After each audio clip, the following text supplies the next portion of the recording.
This is President Richard Milhouse Nixon. And this is Doctor Who.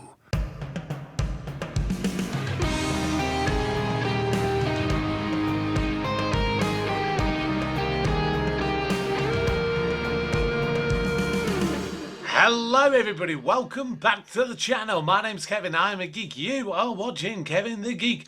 And welcome to my review of Series 6 of Doctor Who. This is the first 2 episodes of Series 6, which is a bit weird because, of course, normally you just have 1 episode.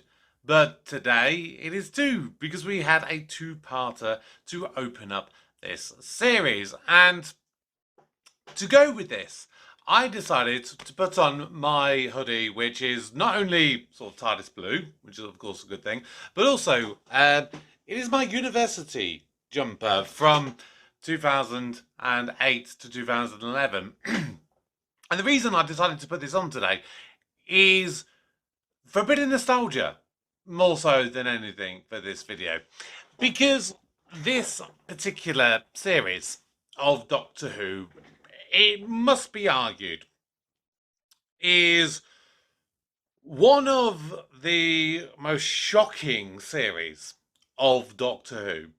And it is probably the series that I remember the most my feelings of the first time watching it. And of course, I'm going to get into a number of stuff which was from this particular story in particular.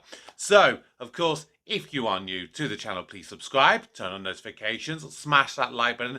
But of course, do make sure you stick around to the end of the episode, because what I do is I give every Doctor Who review a score out of 100. And I do that by giving 10 categories a score out of 10. So I'll give you that at the end of this review. I wear a Stetson now. Stetsons are cool.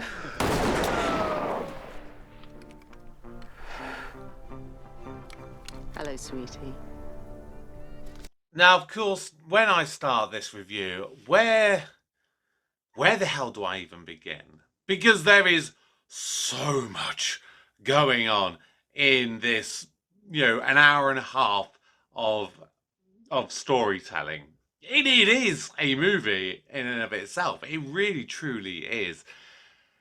And boy, oh boy, there is just so much I have to try and unpick, and I'll try and do it as quickly as I can, because I realise I don't want to spend like an hour on a review, but there's a lot to, of course, get through.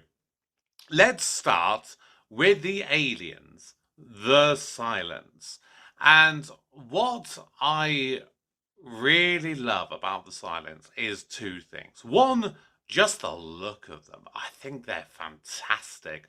Definitely, for me, the best looking villain of New Who, without a shadow of a doubt, as in a newly created villain for New Who. I don't think there's many, if any at all, that could really top it.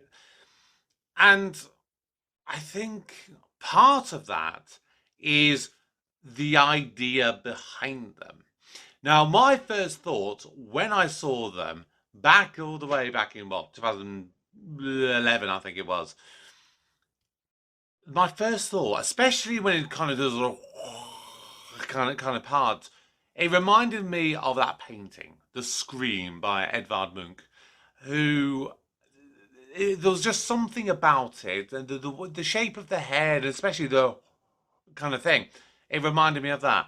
But then in the Doctor Who Confidential, Stephen Moffat basically did actually turn around and say that was sort of the inspiration behind it. And it was this idea that because the Silence had been around for so long and in the subconscious for so long, probably Edvard Munch painted the Scream surreptitiously, having the Silence in the back of his mind. And that is what caused him to paint it in that kind of style.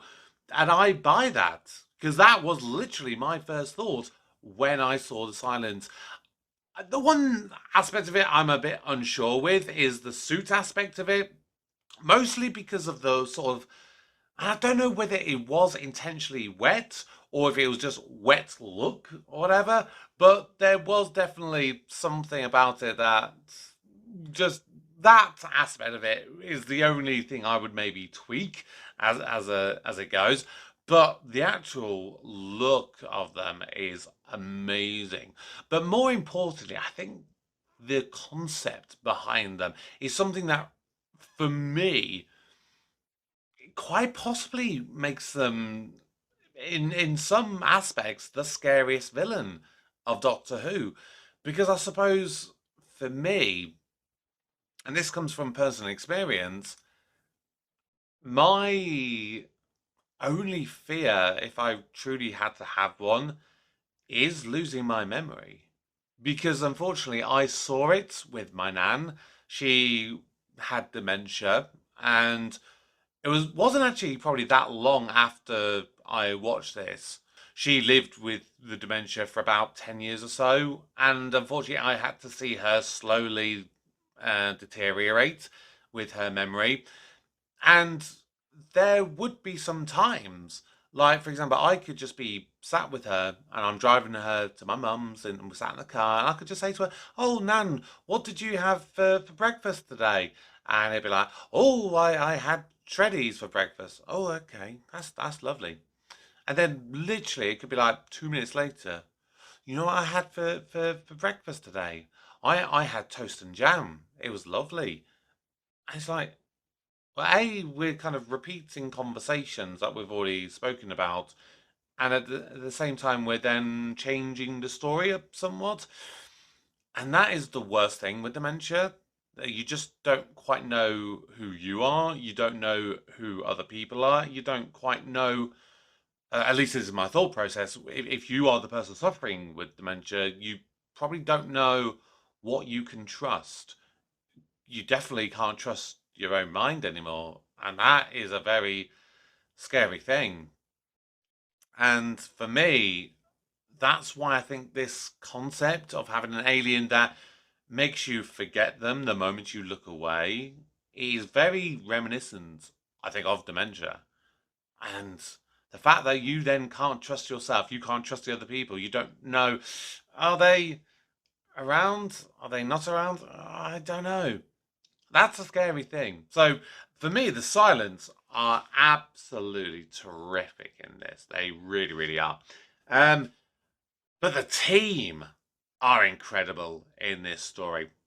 And of course, this is the series that we probably get the most of, not only the Doctor and Amy, all the Doctor, Amy and Rory, but the Doctor, Amy, Rory, and River. And they are on top form. They truly are. I mean, the Doctor and River's relationship, they are definitely teasing where they're going to be going by the end of the series, which I will get to that point, and I will give you my thoughts when we get there. Because I have a lot of thoughts on that. But for right here and right now, I do love their dynamic, and especially the flirty kind of notion between the 11th Doctor and River. It's a flirty relationship that, from memory, I don't feel necessarily came across with either with David Tennant's version or with Peter Capaldi's version. Not that I would really want it to. For them to, I don't think it would really work, but I would definitely say I really hope that at some point we see River Song and the 15th Doctor shooting at one. Because I feel that their chemistry could be amazing, just as amazing as it was between Alex Kingston and with Matt Smith. I do think that shooting Gatwa and Alex Kingston, that could make some amazing content, and I look forward to it. There's been suggestions and rumours that she may come back. Who knows? Only time will tell, but we will have to see with that. But I think as a foursome, they all do really, really work. And again, knowing what comes up later down the line, it is really important. that they do this. And I don't know at this point how much the characters knew about the future relationship between River and the rest of them. It's one of those that, for me personally, if I was directing it, if I was Stephen Moffat, I would want to do it that you do all of the first half of Series 6 without telling them anything. You don't even let them see the scripts. And so on filming day, when you have that revelation that comes at the end of A Good Man Goes to War, you can do it where it is pure, genuine shock on the faces of Karen and Arthur, on Amy and Rory. I think that would be the best way to do it for me personally, because then as an actor you would be able to experience it for the first time, because it's all well and good, you know, you can act your socks off with anything. And like Karen Gillan, like, she was great in this episode in a number of different ways, but particularly the scene where she obviously was basically grieving over the Doctor, and I'm going to come to that in just a second. But, you know, there are certain things that you can do extremely well, but shock, sometimes, I personally think, is one of the hardest things to pull off. Sometimes it's easy to pull off grief or love or whatever. Shock, true shock, I think sometimes that is one of the hardest ones. For me personally, that's my personal view. If you're a performer, you are welcome to disagree with me. Now, let's get on to the main bulk of the story. And I will say, like I said last week when I did my review of A Christmas Carol, that we're getting into the territory where a lot of stuff I haven't really rewatched the episodes more than once. And in some cases, I pretty much only watch key scenes. And Series 6 is where that really kicks in, especially this two-part story. I can watch the beginning of it, and I have watched the beginning of it so many times. I have watched the ending of Day of the Moon so many times. A lot of the stuff in between, I haven't really rewatched that very much often, because it is so shocking. Killing off the Doctor at the start of the episode, in what, maybe the first 6 minutes, I think it was 6-7 minutes. I remember being at uni, and I worked at my local Butlins. Obviously, this would have aired on a Saturday night, and if I remember correctly, it aired a little bit earlier than it normally did. I think it originally was sort of like 7 o'clock-ish, but I think from this series, it might have been around about 6, because I remember having to rush to leave to go to work. When I worked at the Butlins, I worked on the bars. And so I literally would have to get dressed in my uniform before the episode starts. So literally the moment the episode would finish, I could race straight to work. So it was so shocking, especially the end of the second part, that I sat there for at least 5 minutes going, what the hell is going on? Then I realised, oh crap, I'm late for work, or I'm going to be late for work, which isn't a good thing. Always please try to be on time for work. But yeah, this series as a whole, this is where I think a lot of people get to the point where their opinions on Stephen Moffat, they sort of become mixed. Because I do think that Stephen Moffat is a really good storyteller. I think the ideas that he comes up with is really strong. The ideas and themes and motifs, they are really strong for the most part. I do think that at times he went a little bit overboard and made things a bit more complicated than they realistically needed to be. That's my personal viewpoint. And of course, I will talk more of it as the series goes on. But as an initial storytelling device, when you have a situation where seemingly your lead character has been murdered, and you have a situation where there is a young girl who is seemingly regenerating at the end of a two-parter, you are very rightly able to go, what the hell am I watching? And how the hell is this going to come together? There are mixed opinions on how it gets pulled back together, but that is a discussion for another time. The rest of this two-part episode, let's think. Supporting cast. I thought the guy playing Richard Nixon was really good. And I loved the makeup that they used for him, and we saw it in the Doctor Who Confidential that, I mean, initially I just thought that was him, and maybe they did like a fake nose or something. But no, they did proper prosthetics to really like pad out his cheeks and everything, and he looks like a completely different person. So you have to give props to makeup design and the costumers to make him, you know, that true historical figure. And of course, you have Canton Everett Delaware III, played by Mark Sheppard, who I know is a really well-regarded actor. He is British, but he does a lot of American-based stuff. I can't really say that I've seen that much of the other stuff that he's been in. I think he was in apparently Supernatural.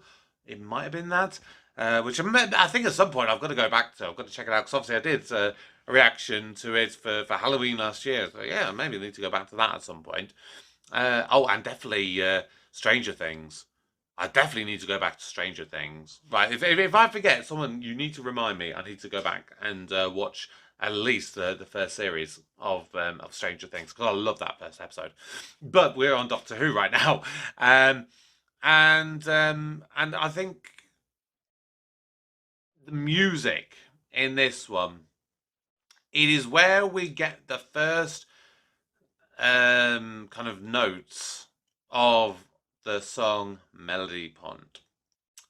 Of course, we don't know it's Melody Pond at this point, but this is probably one of those pieces of music that I remember the most about, and I just remember thinking how beautiful it is. And I did a ranking for the Doctor Who 60th anniversary month of my top 10 tracks of Murray Gold's music for New Who, and I can't remember where I placed it, but I know it's very high. I think it might have been third.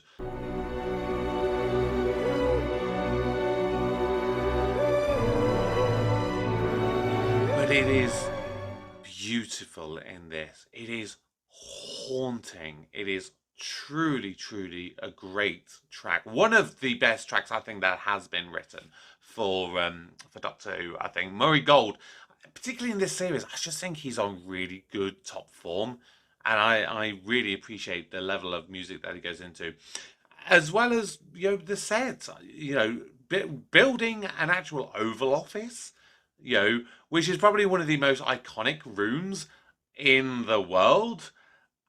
They did a damn good job of it, and apparently it was all done to like proper measurements and stuff. You could literally believe you are in the, you know, Washington and in the Oval Office in the White House.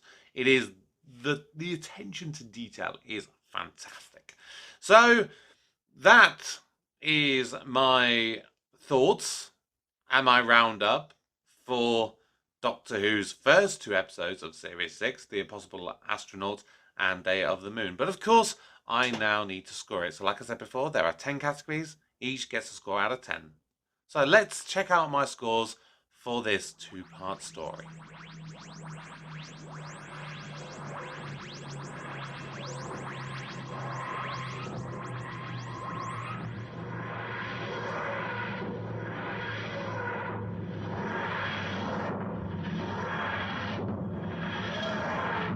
And so, the Impossible Astronaut and Day of the Moon gets a score of 85 marks out of 100, which makes it an A grade. And I will say that I am a little bit surprised, kind of coming into it, because I don't think coming into this rewatch and this review, I didn't think it was going to be quite as high because, of course, this is to the same level as the story from series one. You know, the Doctor Dances, the Empty Child kind of two-part story, which is fantastic. With this, I think where that surprise comes from is because how well I remember certain moments in it. It's the stuff in the middle that I do actually forget how good it is. Like the scene with River and Rory when they're talking about how the River is thinking about the worst days ahead when she meets a doctor who doesn't know who she is, which of course refers back to the Silence in the Library two-parter. But there are a lot of good stuff. I mean, even the stuff in the second part where they're in that orphanage, but I forgot, I think, how creepy that kind of setting and those scenes were.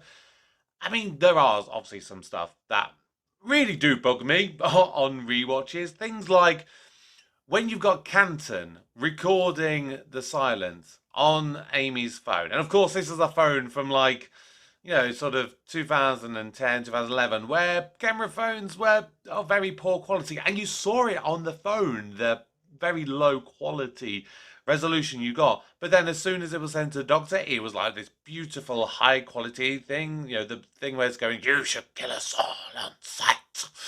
Which I will say that was a very ingenious way to end the threat of the silence, to get them kicked off by superimposing that within the moon landing footage, which I will say at the time of me watching this episode, I hadn't ever seen the footage of the moon landing, but I have since. And of course that is because YouTube, it was still in its early days at that point, but I can definitely say that within the next 10 years, like pretty much most people at some point is probably going to check out that footage. And I bet you there are so many that are probably out there that are edits where someone has probably superimposed the silence bit into it. I can guarantee there'll be them out there. That's one small step for man.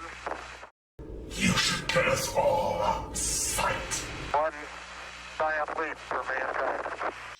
But that is going to round up my review of this two-part story. I really did enjoy rewatching this two-part story, and I hope you guys have enjoyed this review. Don't forget to check out more of my content on the channel, and of course, drop your comments down below and subscribe if you are new. But that is going to do it for today. For now, my name is Kevin.